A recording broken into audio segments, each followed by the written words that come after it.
नाशिकनंतर जळगावमधीलही बंड थंड होण्याची शक्यता. मंत्री गिरीश महाजन यांच्या उपस्थितीत रात्री उशिरा भाजपची खलबतं. आमदार पदाधिकाऱ्यांसोबत आढावा बैठक. शिंदे सेनेच्या बंडखोर उमेदवार रेश्मा काळेंबाबतही चर्चा.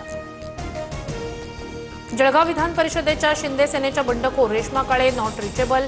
निवासस्थानीही नसून फोन बंद असल्याची माहिती. नेत्यांशी चर्चा करून निर्णय घेऊ, रेश्मा काळे यांची प्रतिक्रिया. रोहित पवारांचं आजपासून पंढरपूरमध्ये अन्नत्याग आंदोलन.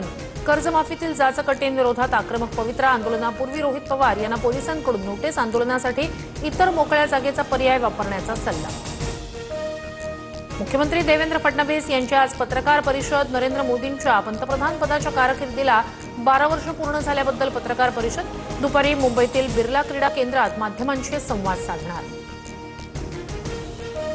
पुण्यात अभिजित दिपकेंच्या नेतृत्वात कॉक्रोच जनता पार्टीचं आंदोलन. केंद्रीय शिक्षण मंत्री धर्मेंद्र प्रधान यांच्या राजीनाम्याची मागणी. 20 जून रोजी पुन्हा दिल्लीत आणखी मोठं आंदोलन छेडणार, दिपकेंचा इशारा.